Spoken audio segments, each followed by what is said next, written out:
네, 안녕하세요. 이트렌드 구독자 여러분, 염승환 부장입니다. 구독, 좋아요, 알림 설정까지 부탁드려요. 네, 안녕하세요. 이베스트 투자증권 염승환 부장입니다. 오늘 이제 2021년 5월 11일 그 마감 시황 방송 시작을 하겠습니다. 오늘 이제 벌써 시간이 뭐 7시 다 돼가서 좀 늦었는데, 그래서 오늘 이제 종합주가지수 보시다시피 좀 또 아쉽죠. 빠지는 날은 참 힘들어요. 뭐 어쨌든 간에 증시가 역대 최고치를 또 한번 경신하고 나서 다시 또 빠져버리는 좀 안 좋은 흐름이 나왔고, 마치 이날하고 비슷하죠. 이날 증시 올라갔다가 두들겨 맞은 날하고 거의 비슷하게 좀 움직였고, 그 후로도 주가가 뭐 별로 좋진 않았는데 약간 이제 비슷한 그런 움직임이 오늘도 좀 나왔다고 보시면 좋겠습니다. 그래서 잘 뭐 그렇게 크게 오른 건 아니지만 하루 만에 다시 어제 오름폭을 다 반납했다 라고 보시면 좋을 것 같고요. 주요 뭐 기술주들이 다 안 좋았어요. 그리고 오늘은 진짜 역대급 매도가 나왔습니다. 이 외국인들이 정말 뭐 주식을 다 던져버렸어요. 2조. 보이시죠? 2조를 팔았고, 기관도 똑같습니다. 1조 3천. 좀 사나 싶었는데 다 던져버렸고요. 근데 개인 투자자분들은 정말 대단하십니다. 주식을 어제는 1조 던지고 오늘은 총 4조 샀어요. 코스피, 코스닥은 무려 5천억 샀고요. 정말 뭐 그냥 한마디로 다 받아버렸어요. 네, 그러니까 대단한 지금 매수가 들어왔습니다. 그래서 개인들이 저렇게 샀기 때문에 추가 충격은 좀 제한적이었다. 이렇게 좀 보고 있습니다. 그래서 오늘은 정말 개인 투자분들이 좀 힘을 내서 주식을 좀 많이 샀다. 이렇게 좀 보고 있고, 그 다음 업종으로는 오늘 그 철강 업종이 오늘도 좋았고요. 그러니까 이 안 좋은 장에도요, 철강주는 뭐 그냥 불을 뿜어요. 끝이 없어요. 끝이. 대단하고, 음식료가 그 못난이 음식료 보세요. 풀무원이 기억나세요? 그죠? 인플레 올 수 있다고, 인플레 오면 수혜주 중에 하나가 농산물 가격 수혜주인데 한 방에 갑니다. 물론 뭐 오늘 음식료 다 좋았어요. 뽑아버리죠. 이게 불과 한 며칠 만에 20% 올랐어요. 여기 버티신 분들 수익 난 거잖아요. 그죠? 이런 게 지금 되게 많아요. 최근에 의류주도 그랬고. 이거를 견딜 수 있느냐가 문제인 것 같아요. 진짜. 진짜 답답하거든요. 이런 데서. 수익 내기는 물론 쉬운 건 절대 아닙니다. 근데 제가 아이디어를 저번에 이그전 기억나세요? 저번에 급등하기 전에도 말씀드렸잖아요. 그 이렇게 에그플레이션, 농산물 가격이 오르면 음식료가 나중에 따라간다. 한번 저도 한번 말씀을 드렸죠. 그리고 한 달 전부터도 제일 저평가돼 있다 말씀드렸는데, 불과 한 3주 안 가다가 지금 갑자기 가요. 그러니까 이런 포인트를 우리가 찾는 건 어렵지 않아요. 다만 어려운 게 뭐냐면, 이런 데서 할 수도 있고 이런 데서 할 수도 있고 이런 데서 할 수도 있는데, 이날 이렇게 3일 만에 급등할지는 이때는 알 수가 없는 거예요. 그래서 미리 사놓는 거예요. 사실 빠질 때 사놓고 그냥 기다리면 그게 결국 돈 버는 거죠. 사실. 오늘은 그랬고, 롯데칠성, 뭐 제일제당, 그 안 가던 대상, SPC 3리까지 그냥 뭐 계속 갑니다. 이제 내일은 좀 쉬겠지만, 그래서 지금 음식료 업체들이 정말 무섭게 올라갔어요. 그다음 우선주도 그죠? CJ제일제당 우선주도 싸고. 그러니까 좀 아시겠죠? 미리 이런 시그널이 나왔을 때 큰 흐름으로 미리 들어가서 기다리고 있으면 나중에 보상을 줘요. 물론 모든 업종이 다 그런 건 아니지만. 그리고 오늘 주로 이 급락장에도요, 뭐 경기 민감주는 다 좋았네요. 반면에 오늘 역시 전기전자가 제일 못 났고요. 그냥 막 다 던졌습니다. 하이닉스, 삼성전기, 뭐 죄졌나요 얘네들. 막 던져버렸고, LG 이노텍, 삼성전자 이거 공매도 한번 보셨어요? 외국인이 팔았겠죠. 100만 주를 공매도 쳤어요. 엄청나죠. 그동안은 공매도가 물론 있었는데 공매도를 하루에 100만 주를 때려버렸어요. 오늘 외국인들이 무려 900만 주 팔았는데 이 중에 100만 주가 공매도입니다. 엄청나죠. 그냥 다 던져버렸어요. 그래서 그 정도로 좀 공격적이었다 라고 보시면 될 것 같아요. 그러니까 그냥 못 팔아서 안달이 난 거죠. 오늘 그냥 다 갖다 포버린 날이에요. 외국인 기관들이. 반면에 경동나비는 실적 좋아서 날라갔고, 경동나비엔도 제가 상담해드렸던 것 같아요. 그죠? 예전에 여기 어디선가 많이 갔네요, 최근에. 이건 뭐 제가 예전에 한번 보고선 보여드렸지만 그 상담을 한번 해드렸던 기억은 나네요. 오늘 제일 많이 올랐고, 그 다음에 섹터 쪽으로는 뭐 다 뻔합니다. 철강, 페인트, 뭐 오늘 통신주도 실적 좋았어요. LGU 플러스가 오랜만에 가고, KT도 그 못난이 KT가 이렇게 가는 거 보세요. 참 주식 모르죠. 모르는 것 같아요. 이 못난이가 저렇게 잘 갑니다. 좀 주주분들 축하드리고요. 그다음에 뭐 해저든 오늘 남북경협 이슈가 있었어요. 약간 조선주는 오늘도 좋습니다. 계속 안 빠져요. 너무 견조하고, 그 다음에 뭐 리모델링, 인테리어, 건자재도 오늘 좋았던 것 같습니다. KCC가 실적이 너무 좋아요. 그 다음에 의류업체들도 오늘 이 급락장에도 JST나 한섬이 오늘 또 날라갔고요. 그 다음 JS 코퍼레이션, 이거 아시죠? JS 코퍼레이션. 그 다음에 화승엔터, 신발, 이런 기업들이, 휠라홀딩스, 이런 기업들이 오늘 올랐고, 좀 빠진 거는 오늘 약간 그 코에피션이나 일부 뭐 기업들 좀 빠졌는데 대부분 다 올라갔던 것 같습니다.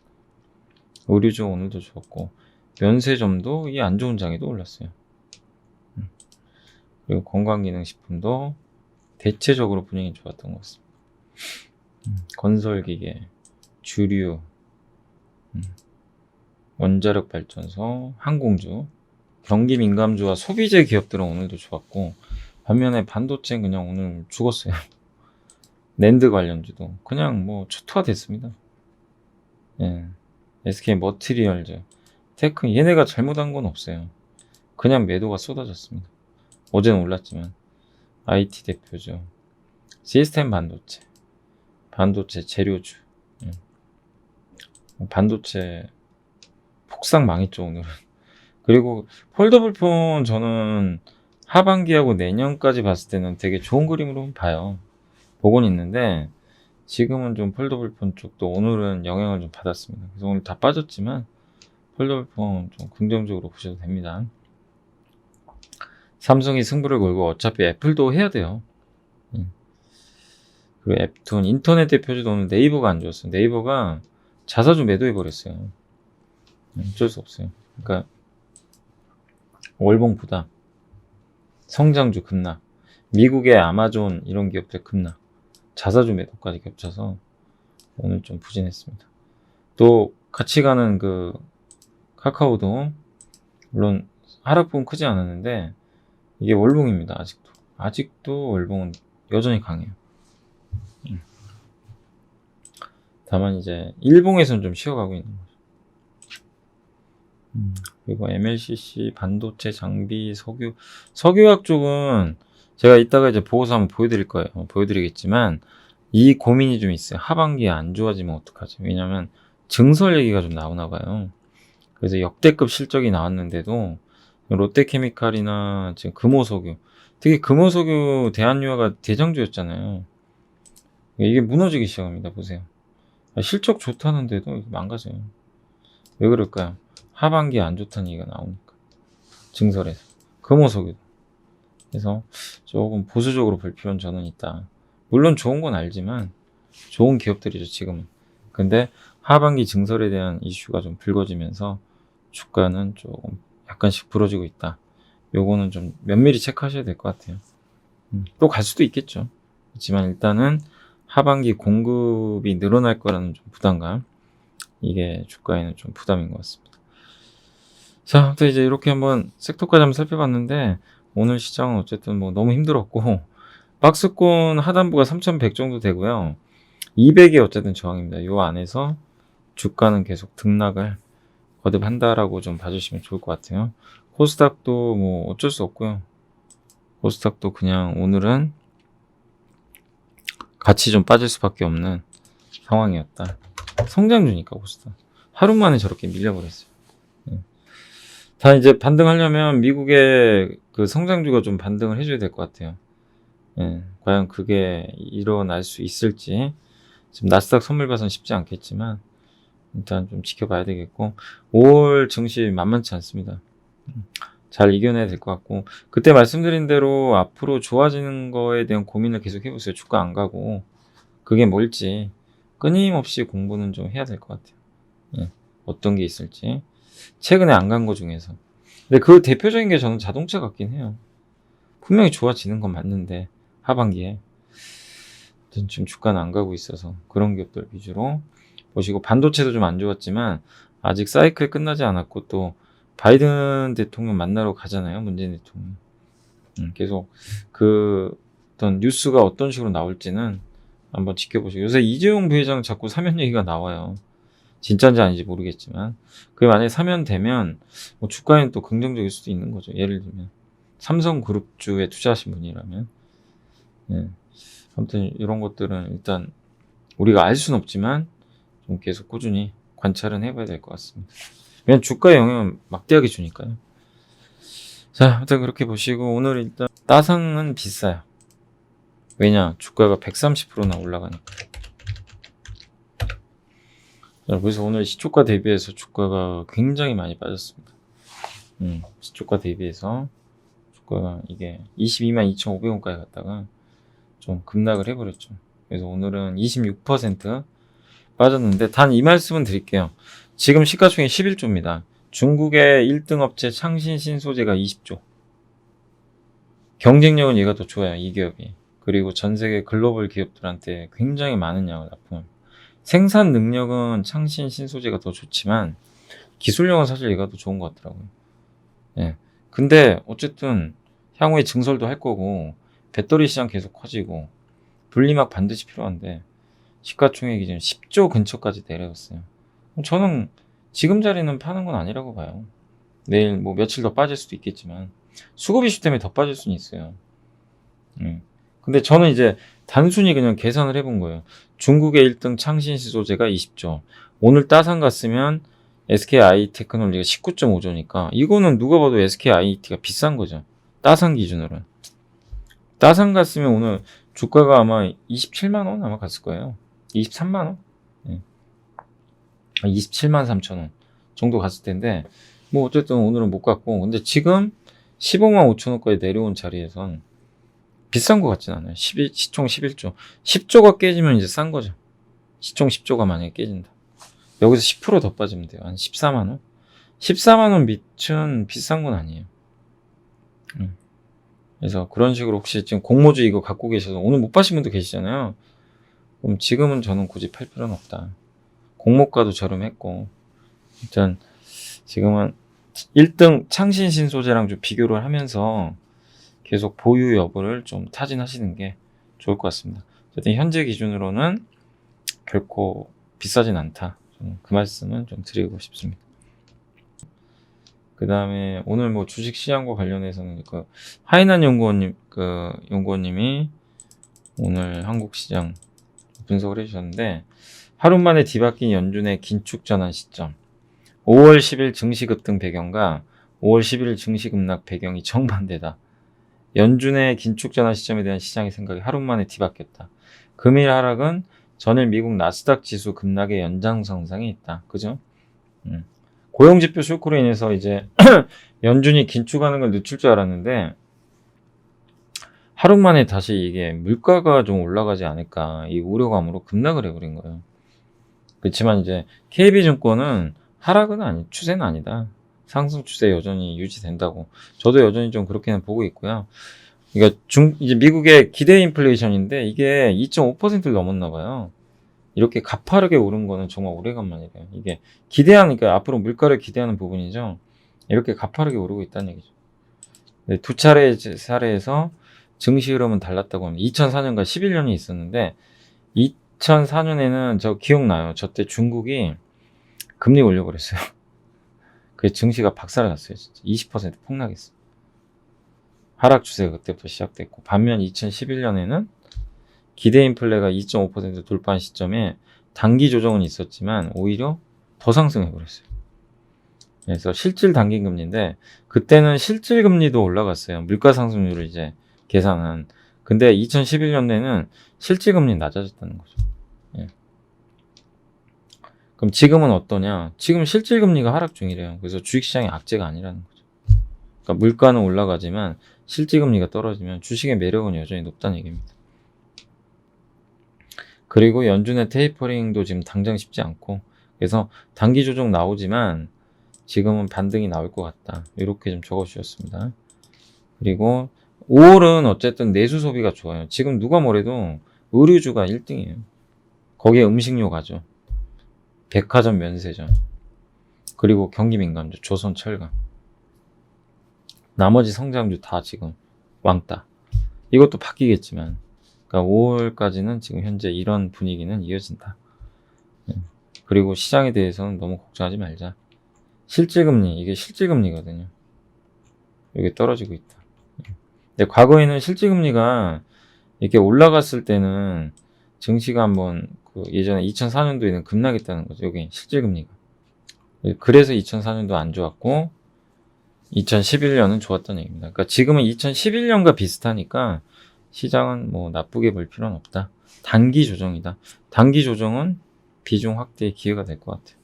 여러분들 너무 염려하지 마시고 요 데이터 분석에 의해서는 좀 그럴 수 있다는 거 참고해 주시면 좋을 것 같습니다. 그리고 오늘 개인들이 4조 샀습니다. 정말 저는 대단하신 것 같아요. 개인 투자분들. 안 좋을 때 받아주시고 오를 때 흥분 안 하고. 아무튼 그거는 정말 대단하다. 그 말씀은 좀 드리고 싶습니다. 자, 오늘 일단 이제 제가 뉴스까지는 좀 다 해드렸고, 그 다음에 이제 바로 보고서 보고 제가 또 마무리 해드리겠습니다. 궁금한 것도 모르는 것도 많은 주린이 여러분, 요즘 주식 투자 많이 어려우신가요? 어떤 종목에 투자해야 할지 고민되시죠? 이베스트 투자증권의 종목 검색식을 활용해 보세요.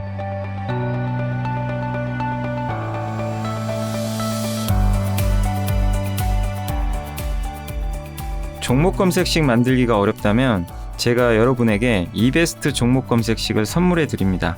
종목 검색식은 이벤트 신청 후 돌아오는 첫 화요일에 1회 지급해 드리고 HTS에서 확인하실 수 있습니다. 종목 검색식 신청 방법을 알려드릴게요.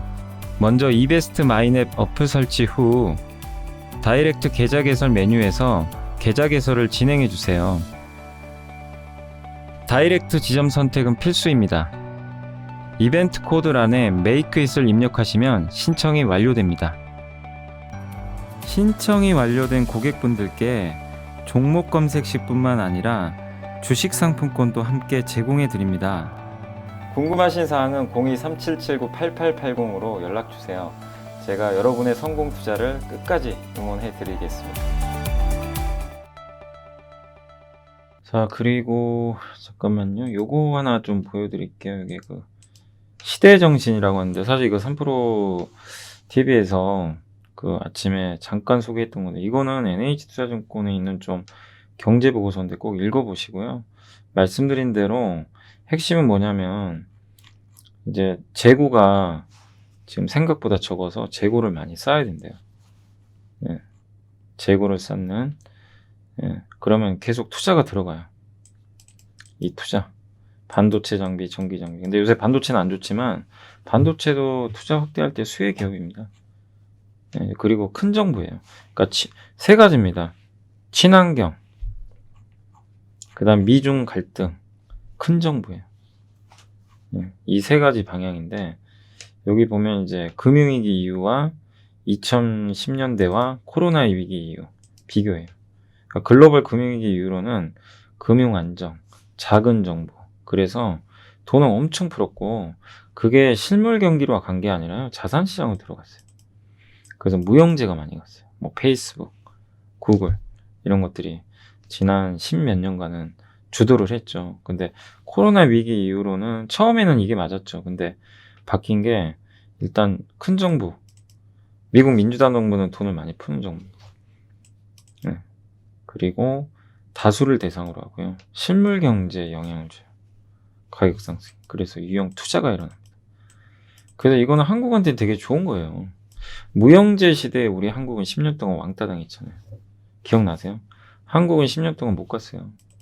근데 이게 진짜로 이분 논리대로 이게 맞는다면 저는 정말 의미가 있다고 보거든요. 그래서 한국 시장에 대해서는 긍정적으로 저는 봐도 된다고 생각을 하는 거예요. 단기적으로야 뭐 인플레 우려 이런 것 때문에 흔들릴 수는 있죠. 시장 힘들잖아요. 뭐 하루 폭등했다가 하루는 급락하고 뭐 어떻게 맞추겠어요. 근데 계속 시장에 붙어 있어야 되고, 그러니까 어떤 흐름인지는 우리가 알고 가야죠. 그러면 저 논리대로면 우리가 투자해야 될 대상들은 경기 민감주도 당연하고요. 철강, 조선. 특히 조선이 저런 사이클에 딱 맞죠. 건설도 마찬가지고. 기계, 투자를 하니까. 예. 인프라 투자 같은 거 많이 하거든요. 근데 인프라 투자를 땅만 파는 게 아니라요. 태양광, 풍력, 친환경 투자도 하잖아요. 거기다 5G 통신망 깔 겁니다. 무조건. 지금이야 죽어 있지만 5G들이. 그다음 반도체 투자, 설비 투자, 2차 전지 투자할 거 아니에요. 그러니까 이런 기업들이 뭐 성장주라는 이제 논리 때문에 요새 안 좋지만 이쪽 인프라 투자 사이클에서는 똑같아요. 예, 그죠? 그리고 유형자산, 뭐 자동차 회사들도 수혜를 받을 수 있죠. 다만 이제 이 논리면 카카오, 네이버 예를 들면요, 뭐 컨텐츠 기업, 이 기업들은 오히려 안 좋을 수도 있다는 얘기도 돼요. 그러니까 이게 뭐 무조건 맞는다는 아닙니다. 그러니까 큰 사이클은 그렇게 갈 수도 있다는 거죠. 다만 저는 이게 무조건 맞다기보다는 방향 자체는 저도 여기에 동의를 하는데, 무형제 기업들 중에서 독점 플랫폼들 있잖아요. 그런 기업들은 여전히 괜찮다고 생각은 해요. 예. 다만 과거 10년과 앞으로의 10년은 좀 다를 수 있다는 거죠. 분위기 자체. 이쪽보다는 이쪽이 우위다. 그러면 뭐 당연히 반도체, 뭐 소비재 기업들도 당연히 해야 되겠지만, 이런 투자와 관련돼서는 여러분들이 이런 흐름을 염두에 두시고, 그리고 큰 정부가 출연하면 보통 원자재 가격이 강했대요. 지금도 그렇죠. 지금 그래서 막 원자재 가격 엄청 올라가잖아요. 그리고 중산층이 두터워지면 다수가 좋아지는 정책이니까 물가가 완만하게 오르는. 물가 오르면 주식시장이 좋은 거예요. 자산 가치는 올라가요. 물가 따라서 완만해. 돈의 가치는 점점 떨어지겠죠. 그죠? 주식 투자해야 되는 게 맞고. 2000년대 중국이라는 커다란 저소득 계층이 이게 중산층 편입되면서 원자재 수요가 많이 늘었대요. 근데 그 후로는 이제 금융위기 이후로는 중산층이 위축되고 부자들 위한 이제 시장이 펼쳐졌다는 거죠. 자산 시장 인플레, 돈 많은 사람은 더 벌고. 근데 현재 미국은 이제 임금과 성장률에 미친 영향이 큰 제조업, 건설업 고용 회복 속도가 빠른다. 이런 것들이 다 원자재에 쓰이잖아요. 또 미국의 바이 아메리칸 원자재 빨아들이는 거죠. 또 삼성이 뭐 조만간 투자할지 모르겠지만 그런 것도 하나의 원자재 수요에 긍정적으로 작용을 하겠죠. 뭐 반도체가 뭐 엄청나게 빨아들이는 건 아니지만, 그래서 이제 좀 다를 수 있다는 거죠.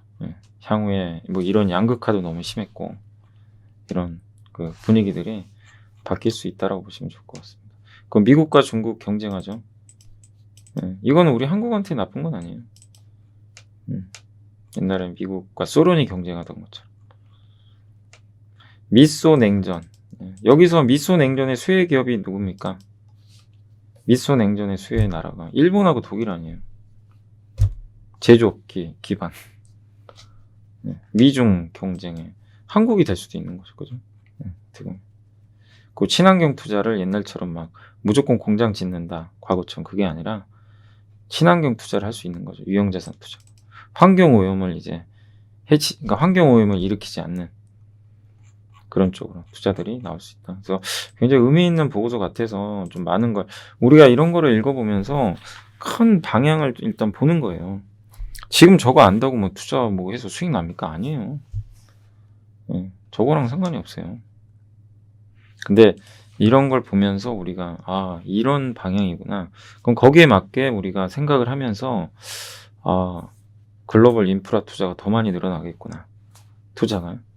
거기에 우리 한국 기업들이 잘하고 있는지, 한국은 수혜를 받을 수 있는 나라인지.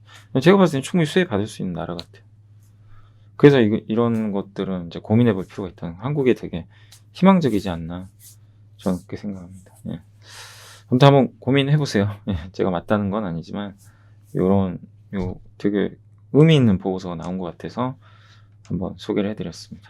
그 보고서나 보여드렸고, 그 다음에 반도체 쪽도 요새 뭐 분위기가 오늘 뭐 너무 안 좋았는데, TSMC가 이제 매출을 발표를 했고요. 4월 매출은 감소를 했다고 합니다. 근데 물론 이 영업일수가 좀 감소했고, 스마트폰 쪽이 좀 부진했죠. 비수기다 보니까. 그래서 매출은 좀 감소했다. 이렇게 보시면 좋을 것 같고요. 그리고 하반기에 좋대요. 삼성도 마찬가지고.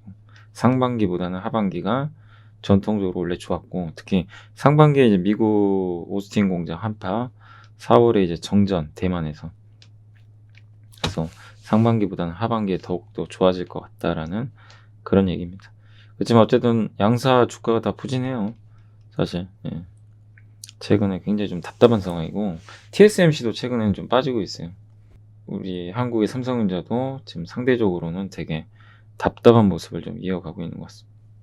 그래서 이런 답답한 국면을 좀 벗어나려면 매출이 좀 확인이 돼야 되나 봐요. 매출 증가 흐름이 본격화되는 하반기까지는 좀 봐야 되는 거 아니냐, 이런 시각인 것 같습니다. 그러니까 조금 더 시간은 필요한 것 같습니다. 어제 사실 뭐 좀 분위기 좋았죠. 예, 이쪽 섹터들 분위기 좋았는데 하루 만에 또 이렇게 증시 분위기가 굉장히 좀 다운돼서 그 점은 되게 좀 아쉬운 것 같아요. 근데 뭐 또 할 수 없는 것 같아요. 예. 지금 상황은 조금, 예. 삼성전자, 하이닉스, 뭐 반도체 전체 섹터에 약간의 좀 시간은 좀 필요하다는 거 염두에 두시면 좀 좋을 것 같습니다. 그러나 저는 말씀드리지만 반도체는, 그러니까 자동차 반도체 다 마찬가지예요. 하반기에 안 좋아지면 우리가 사실은 좀 보수적으로 봐야 되는데, 하반기에 좋아지는 그림이라면 오히려 지금 사야 되는 거죠. 어떻게 보면. 예. 그러니까 이게 참 판단이 어려워요. 누구 말도 맞을 수는 없지만 하반기에 대부분 이제 애널리스트 분들도 뭐 자동차 또 마찬가지로 반도체는 돌리는 쪽으로 보고 있기 때문에 지금 이런 급락은 좀 기회일 수 있다. 그러니까 큰 흐름상으론. 다만 당장이 좀 짜증 나는 거죠, 한마디로. 근데 이건 이제 유한타에서 나온 보고서인데, 지금 좋은데 하반기에 좀 안 좋아질 수 있는 것도 생각은 해보세요. 그러니까 이쪽 정유 쪽은 나쁘지가 않는 것 같아요. 정유주는 정제 마진. 그러니까 한마디로 원유를 끓는 점 차이에 의해 가지고 휘발유도 만들고 경유도 만들고 막 그러거든요. 그거 이제 우리가 정제한다 그러죠. 그래서 그 마진. 예. 그러니까 원유를 가지고 휘발유를 만들었을 때 이 휘발유와 원유 가격의 차이. 휘발유 가격이 올라가면 정제 마진이 올라가는 거죠. 예를 들면. 그래서 이게 지금 올라가고 있대요, 실제로. 예. 예. 그래서 좀 좋아지고 있고, 그 다음에 사람들이 이동을 많이 하면 그 운송수단에 들어가는 원유 수요가 많이 늘어나요. 그래서 정제 마진이 올라갑니다. 그래서 5월부터 휘발유, 항공기 또 성수기 진입하니까 정제 마진 좋다. 그러니까 석유 화학 쪽에서 정유는 좋게 보고 있는 것 같아요. 그죠? 앞으로. 정유가 되게 안 좋았죠. 근데 석유화학은 좀 조심하라는 얘기 같아요. 예. 근데 5월, 8월에 아시아 지역에서 특히 한국에서 과잉 공급을 걱정을 해야 된대요. 그러니까 미국 에틸렌이 지금 정상 가동이 들어갔고, LG화학, GS칼텍스, 현대오일뱅크, 그러니까 이런 것들이 가동이 많이 안 됐는데 신규 NCC 가동 압박이 이게 동시에 시작을 한대요. 5월에, 8월에. 그러면 수요는 뭐 늘어난 건 좋은데 공급이 늘어나거든요. 그러니까 지금 그동안 보면은 모든 뭐 원자재나 이런 것들이 공급이 너무 적은데 공급이 늘어나면 가격이 정상화되는 거죠. 그래서 마진이 좀 줄 수 있다. 이게 에틸렌이거든요. 에틸렌. 주로 이제 대한유화나 뭐 LG화학도 여기 포함돼. LG화학은 사실 배터리니까 좀 논외로 하더라도 뭐 롯데케미칼 이런 기업들이 에틸렌을 만들거든요. 근데 이게 텍사스 기습 한파로 미국 석화 설비가 스톱되면서 에틸렌 가격이 급등을 했어요. 이렇게. 그랬다 지금 다시 빠지고 있거든요. 그리고 아시아 가격도 이미 꺾였고. 근데 이것도 이제 물론 어떻게 될지 모르죠. 근데 최근에 어쨌든 금호석유나 뭐 대한유화나 롯데케미칼 주가가 상당히 부진하잖아요. 실적은 너무 좋은데 그게 아마 이런 것 때문인 것 같아요. 관건은 하반기 같아요. 근데 아무튼 여기 나온 내용으로 하반기에 좀 조심해야 된다. 석유학 쪽은 그런 시그널은 나왔으니까 좀, 그러니까 하반기가 좋으면 오히려 급락할 때 사야 되는데 하반기가 안 좋다. 그럼 진짜 그건 좀 고민을 해봐야 될 것 같아요. 그래서 여기 요 보고서 내용은 한번 고민해 보세요. 에틸렌 급락으로 일단 정유주가 더 매력 있다. 석유화학 쪽은 조금 조심해야 된다. 그런 좀 시각이 아닌가라고 보여집니다. 그리고 아까 시대 정신은 보여드렸고 항공 우송 산업은 이제 좋아지죠, 뭐 당연히. 그죠, 여러분들? 네. 노선 이제 항공 운임도 올라가고 있고 요새 대한항공 좋잖아요, 주가. 아무튼 견디신 분들 축하드리고 하반기에는 뭐 여행 좀 제발 해외여행 갈 수 있기를 기대해 보겠습니다. 그 자동차도 좀 이게 아침에 3프로에서 얘기했던 건데 그 중형주가 뭐냐면 금호타이어랑 SL이에요. 사실 저 아침에 보고서 봤거든요. 근데 금호타이어 오늘 날라가 버렸어요. 절대 사시면 안 돼요. 절대 매수하시면 안 되고 금호타이어가 13년 만에 턴어라운드 한대요. 예, 근데 좋은 기업은 아니죠, 사실. 그렇게 막 우량한 기업은 아닌데 정말 안 좋았는데 드디어 돌린다고 보시면 되고 SL도 되게 좋게 보는 것 같아요. 근데 여기서 저는 이 기업들 사라는 얘기가 아니라 우리가 그 어떤 산업 보고서를 봐야 되는 이유가 큰 흐름을 봐야 돼요. 이게 눈앞의 걸 보는 게 아니라 한 수 앞을 보는 건데 이걸 보면서 여러분이 딱 느낌이 오셔야 돼요. 자 보세요. 자동차 업종은 지금 1월 말 애플과 이슈가 소멸되는 지금 계속 조정이거든요. 근데 수요는 여전히 좋아요. 반도체 이것 때문인데 이게 그러니까 한마디로 예상치를 뛰어넘는 수요. 이거는 오케이. 미국도 이동이 늘어나요. 근데 핵심은 이겁니다. 악재는 이건데 차량용 반도체가 5월과 6월에 피크아웃 찍는데요. 그래서 이게 첫 번째가 뭐냐면 미국과 유럽 시장의 소비자의 야외 활동이 증가하는데 자동차 반도체의 70%가 가전제품 이런 거랑 용도가 겹친대요. 그럼 사람들이 밖에 나가면 이 수요가 좀 줄 거 아니에요. 구매가. 그럼 어떻게 될까요? 이런 소비자들이 밖으로 나가면 그럼 자동차용 반도체 공급이 늘겠죠. 이거랑 겹치니까 이 수요가 줄면 대신 이쪽으로 보내버릴 수가 있잖아요. 그리고 화재나 정전을 겪은 르네사스, NXP, 인피니언이 모두 7월에 가동률이 100% 된대요. 그러면 6월 이후로는 이제 반도체 공급이 들어가는 거예요. 그러면 생산이 정상화. 이렇게 되면 그리고 TSMC가 3조 원 투자해서 중국에 반도체 공장 짓는데 차량용. 자, 이런 뭐죠? 이렇게 된다면 6월이면 얼마 안 남았어요.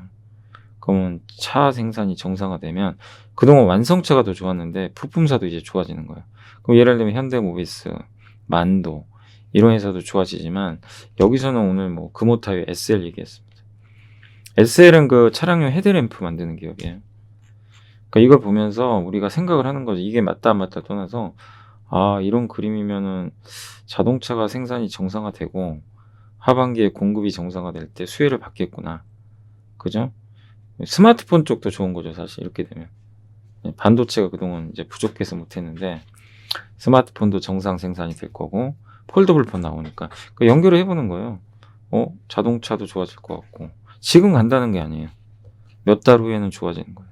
그러면 스마트폰은 폴더블 폰 나올 거고 폴더블 폰 섹터도 생각해보고 그림 그려. 폴더블 폰에는 화면이 커요. OLED, 뭐 AP 시스템, 이녹스 첨단 소재, 그죠? SFA 이게 다 연결고리가 이렇게 나오거든요, 머릿속에서. 공부를 해놓으신 분들은. 그래서 우리가 뭐 오늘 장이 너무 안 좋긴 했지만 뭐 어떡하겠습니까? 이게 하루 급등하고 하루 빠지고 뭐 예측 못해요. 예, 그건 방법이 없는 거고. 다만 그 안에서 우리가 고민을 해봐야죠. 아까 석유화학이 맞다 틀리다는 몰라요. 석유화학 보면서 뭐 이거 보셨잖아요. 석유화학. 이게 진짜 이럴까? 근데 만약에 하반기에 진짜 안 좋아지면 그 걱정을 하면은 석유화학 업종은 보수적으로 봐야 되는 거고. 근데 자동차는 안 좋았어요. 근데 역으로 보니까 이 분위기면 자동차는 무조건 좋아지거든요. 근데 지금 주가는 부진해요. 사야 되는 거죠, 예를 들면. 그리고 폴더블 폰까지. 예, 그죠. 이런 이제 연결고리를 한번 고민해 보세요. 그래서 우리가 산업 보고서를 봐야 되는 거예요. 그래서 한번 고민을 해보시고, 그다음 대만의 반도체 실적이 조금씩 온도차가 있나 봐요. 예. 간단히 말씀드리면 메모리 반도체, 패키징 기판, 디스플레이 관련 매출액 증가세는 모두 유지되고 있다고 합니다. 수요는 여전히 좋대요. 근데 스마트폰은 당연히 최근에 안 좋아요. 2분기 생산 우려가 존재하고, 다만 여전히 뭐 매출액이 꺾이거나 그런 건 아니라고 합니다. 반도체 여전히 견조하고, 근데 반도체도 지금 뭐 이제 꺾이는 거 아니냐 이런 좀 우려감들이 일부 있는 것 같고요. 근데 삼성전자는 3분기 좋다고 했는데 봐야죠. 아까 그 김경민 연구원도 마찬가지죠. 하반기가 더 좋다 상반기보단. 후공정도 좋아요. 오사트. 오늘 뭐 사실 네페스라든가 LB세미콘이라든가 한미반도체 이런 이제 오사트 기업들도 많이 하락을 했는데 뭐 전혀 나쁘진 않습니다. 계속 삼성이 또 설비 투자하면 좋아지거든요. 그러니까 당장은 주가는 좀 부진해도 나쁘게 볼 필요는 없고, 기판은 여전히 좋대요. 기판은 대덕전자, 뭐 삼성전기, LG노텍, 핸드셋 부품은 업체마다 좀 다르다고 합니다. 근데 디스플레이 쪽은 LCD는 하반기에 꺾일 수도 있어요. 너무 그동안 잘 팔려고 가지고. 반면에 OLED는 이제 좋아질 수 있는 거죠. 왜냐, 폴더블 폰 때문에. 그러니까 이런 식으로 각각 좀 다르게 생각은 해야 될 것 같습니다. 아무튼 조금씩 온도차가 좀 발생했다. 다 좋은 게 아니라. 그리고 기업으로는 오늘 정상JLS가 정우시 연구원님이 저번에 교육회사입니다. 그래서 대표적인 고배당주예요. 현재 P는 10배, PR 10배, 배당이 6배. 저희 회사랑 비슷하네요. 배당 수익률은. 그리고 돈도 잘 벌고 있고 배당도 많이 주고, 그런 관점이. 실적도 분기 최대 실적 기록했습니다. 참 보면 교육회사들이 돈 잘 벌어요. 그래서 제일제당 오늘 이 악조건, 요새 음식료주들 기억나세요? 정말 그 안 좋았던 음식료주들이 너무 좋습니다. 그리고 제일제당도 실적이 서프라이즈하게 나왔어요. 너무 잘 나왔어요. 예상보다. 제가 사실 뭐 대상, 제일제당 되게 좀 장기적으로는 좋게 보는데 지난 몇 달간 주가 너무 안 갔죠. 근데 결국엔 이제 좀 움직였던 것 같아요. 그리고 그 농산물 가격이 올라가니까 그것도 좀 수혜라고 보시면 좋겠습니다. 그리고 이제 가격 올리겠죠. 근데 막상 3, 4분기 이제 가격 올리면 주가는 미리 아마 반영했을 수도 있어요. 그거는 조금 염두를 해야 될 것 같습니다. 그래서 보면 오늘 뭐 이쪽 섹터죠. 이쪽 대상도 좀 올랐고, 대상이 드디어 저기 정고층까지 정말 힘겹게 왔어요. 근데 보세요. 버티면 올라와요. 저평가된 기업 사놓고 저점에 깔아놓고 사서 가만히 계시면 올라오면, 그동안 대상 안 가서 스트레스 받으신 분 많잖아요. 어제는 필러홀딩스였고, 그다음에 제일제당도 보세요. 그냥 어느새 이렇게 올라오고 있습니다. 물론 뭐 이게 보면 뭐 농심이라든가 오리온이라든가 이런 애들은 옛날보다 많이 빠져 있죠. 그렇지만 이제 회복이 되거든요. 또 제일 못 갔던 회사 중에 하나가 삼양식품 같은 것도, 그죠? 진짜 많이 빠졌어요. 근데 이런 기업들도 결국에 한 차례씩은 타이밍은 와요. 근데 이런 거 안 가니까 팔아가지고 딴 거 사고 그럴 필요 없어요. 우리가 팔아야 될 건 뭐냐면 성장이 꺾인 종목, 아닌 거. 과감히 저도 아니면 아니라고 얘기는 해드리잖아요. 그런 것들.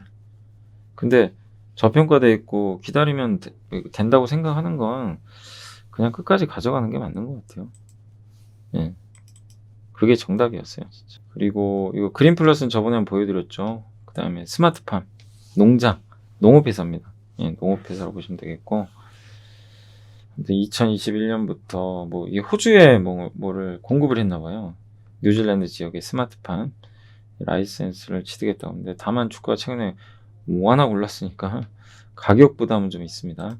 그리고 KINX는 요거는 좋진 않은데 왜 보여드리냐면, 이것도 예전에 상담을 하도 많이 이렇게 물어보신 분들 있으셔가지고 언급만 해드리면 일단 안 좋아요. 최근에 일단 목표 주가도 낮췄고, 매출액은 일단 증가를 했는데, 매출액 증가한 부분도 좋은데 일단 영업이익이 좀 안 좋았어요.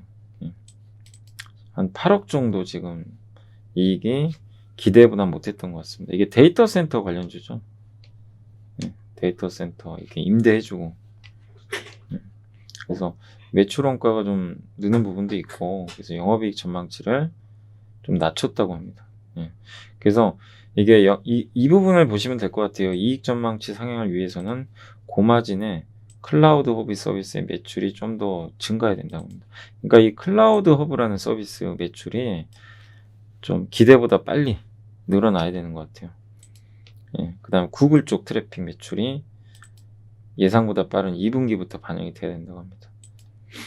그러니까 구글로의 매출, 그 다음에 클라우드 허브 서비스 매출, 이게 2분기에 확인을 해야 돼요. 그죠? 2분기에 확인하려면 7월, 8월은 돼야 되겠죠. 그럼 그때까지 안 갈 수가 있어요. 예, 그래서 KINX가 이렇게 빠져 있는데, 여기서 급 나간다는 게 아니라, 지금 이제 안 좋은 걸 미리 반영해서 빠졌잖아요. 그러니까 저 보고서를 보면서 여러분들이 이제 내가 주주라면 생각을 하는 거예요. KINX가 지금 이 상태에서 지금 못 가겠구나. 급할 건 없겠구나. 근데 저 두 가지가 2분기에 확인이 된다면 바로 급등하는 거예요. 그럼 주가 그냥 날아가요. 이번에 아모레가 그랬거든요. 아모레가 사실 아모레 퍼시픽이 지난 분기까지는 뭐 너무 안 좋았어요. 사실은. 그러다 이렇게 잘 가는 이유가 뭘까요? 네, 그동안 안 좋았다가 핵심이 뭐죠? 설화수하고 온라인. 이 두 가지가 이번 실적에서 꽂히니까 너무 잘 나왔어요. 그냥 가버리죠. 그러니까 KINX, 다른 기업도 마찬가지예요. 그러니까 이렇게 저런 실적 부진 때문에 빠져있는 기업들 같은 경우 저런 핵심적인 그런 매출이 늘어날 때 주가가 의미 있게 반등할 수 있다. 근데 다만 주가가 이걸 반영했으니까 뭐 더 이상 빠질 건 없습니다. 크게는. 그래서 좀 주주분들은 이겨내세요. 2분기 실적 발표하는 7월 말이나 8월 초 정도, 그때까지 좀 지켜보셔야 될 것 같습니다.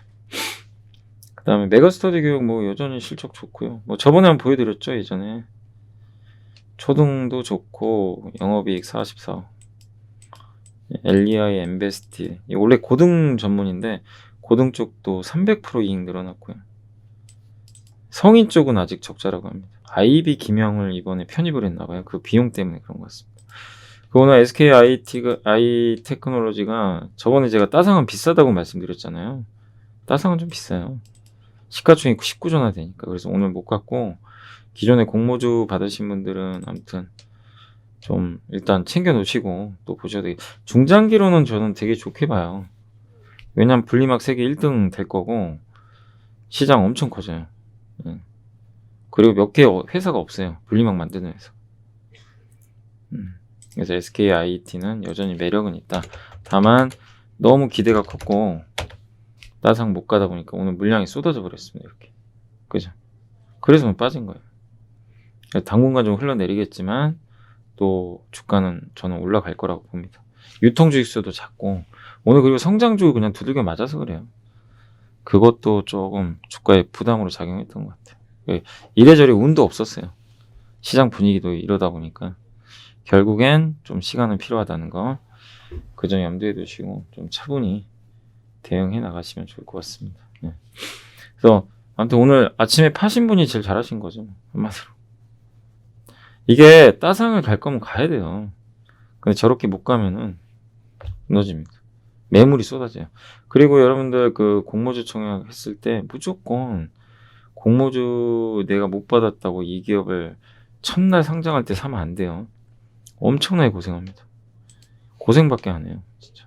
왜냐면 따상은 비싸요. 보통. 절대 싼 게 아니에요. 공모가는 너무 싸죠. 공모가가 10만 5천 원인데 시총 7.5조면 싼 거예요. 10만 5천 원이니까. 그러니까 여기서 뭐 만약 주가 빠져서 뭐 공모가에 근접할지 모르겠지만 내려온다면 오히려 기회죠, 진짜.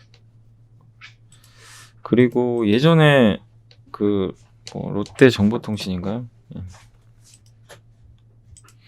롯데정보통신도 예전에 기억하시겠지만 실적 안 좋아져가지고 쭉쭉쭉 빠졌어요.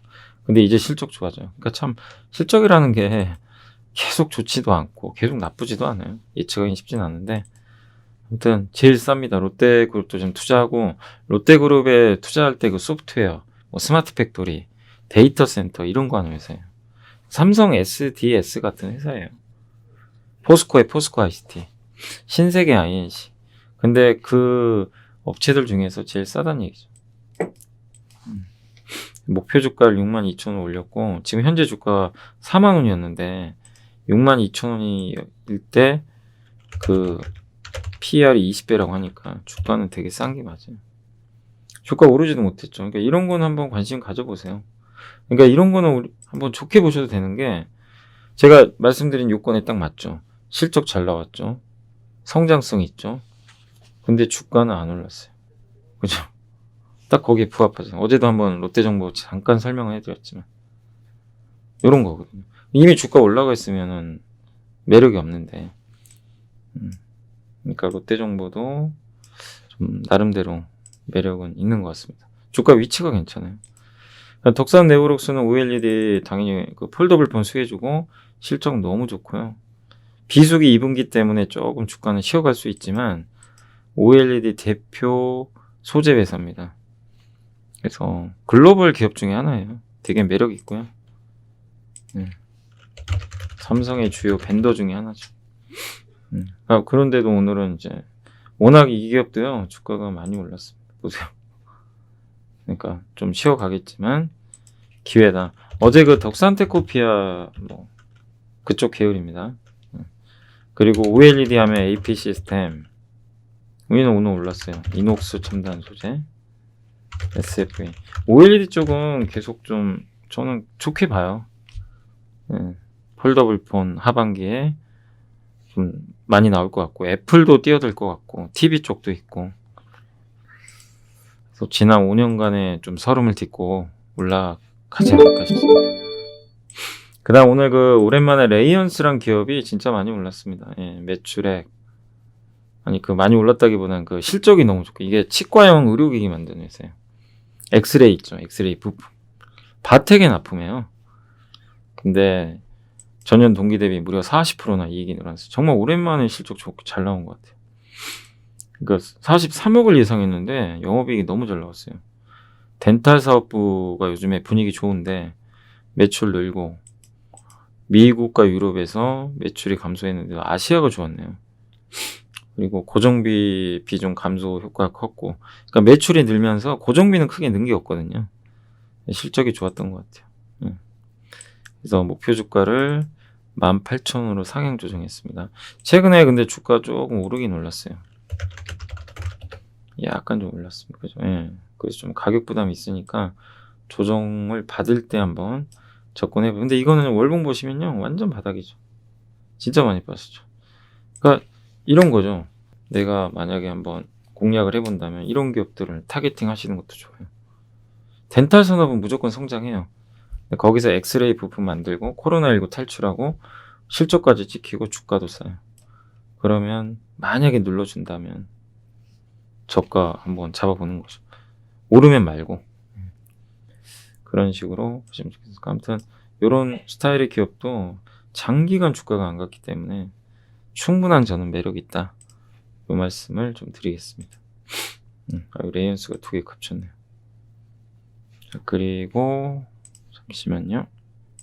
자, 그리고 이제 그 통신 장비, 아니 그 코엘 패션, 이거만 보여드리면 저희 당사에서 나온 보고서인데, 일단 코엘 패션도 실적이 괜찮게 나온 것 같아요. 코엘 패션 뭐 하는 회사냐면 그 홈쇼핑 같은데 여러분들 한 번씩 보시면 속옷 같은 거 판매하죠. 남성 소복 막 거기에 퓨마 마크 달려 있고 켈빈 클라인 뭐 그런 것들. 그러니까 라이센스 받아다가 제조는 이 회사가 하는 거 아닌데 아웃소싱 맡기는데, 그거를 이제 홈쇼핑에서 런칭을 해서 판매하는 그런 회사예요. 원래는 전자사업 하던 회사가 이제 그런 의류사업 인수해가지고 돈을 잘 벌고 있습니다. 그리고 또 온라인 시대다 보니까 장사는 잘하고 있는 것 같아요. 주로 언더웨어, 속옷 부문에서 일단은 실적 잘 나온 것 같고요. 레포츠 패션 부분도 지금 뭐 리복, 아디다스, 퓨마 이런 스포츠웨어, 이것도 그러니까 브랜드만 따와요. 라이선스. 마치 그 FNF가 메이저리그 라이센스, 던 H홀딩스가 그 다음에 그 내셔널 지오그래픽 이거 받아와가지고 마크 붙여가지고 판매하잖아요. 뭐 그거랑 비슷한 겁니다. 근데 이 회사는 주로 홈쇼핑에서 주로 많이 판매를 해요. 그래서 화장품 부분도 하나 있는 것 같은데, 이것도 좀 뭐 매출 비중 얼마 안 되니까 사실 뭐 큰 의미는 없지만 성장을 했던 것 같습니다. 그래서 목표 주가를 일단은 그 뭐 현재 PER 9.2배로 좀 싸다고 하면서 목표 주가를 좀 올린 것 같아요. 다만 이 기업은 그게 고성장하는 산업은 아니고, 저는 어쨌든 조금 이 기업에 대해서, 그러니까 주가 싼 건 맞아요. 그러니까 크게 빠질 이유는 없고 올라갈 것 같아요. 근데 문제는 큰 수익을 기대하긴 좀 어려운 게, 왜냐면 주요 매출처가 홈쇼핑이에요. 근데 홈쇼핑에 경쟁사들이 너무 많이 생겼죠. 라이브 커머스라든가. 그래서 그런 것들을 이 회사가 어떻게 좀 주요 라인 중에 하나인 홈쇼핑의 좀 부진을 어떻게 앞으로 타결할 건지.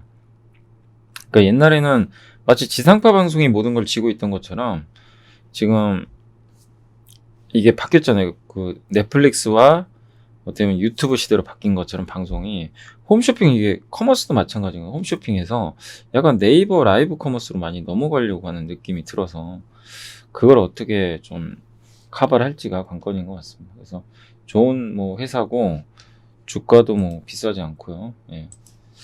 쌉니다. 진짜 싸요. 예. 하지만 주가가 이렇게 부진했던 이유는 그 성장성에 대한 의문인 것 같아요. 근데 되게 특이한 건 외국인도 엄청 사요, 지금. 계속 매집은 하고 있는 것 같아요. 맞나요? 외인들, 여기 차트 보니까 외인들이 사는 것 같은데, 그죠? 꾸준히 삽니다, 외국인들. 계속 매수하고 있어. 그러니까 그런 부분에서 외국인이 매수하는 거는 굉장히 좋은 거죠. 그래서 일단은 여기 위는 좀 열어놓고 대응하시면, 그러니까 이런 기업들도 뭐 올랐을 때 사라는 게 아니라, 뭐 만약에 한번 확 빠진다, 기회가 되겠죠. 어쨌든 실적 좋고 안정적이니까.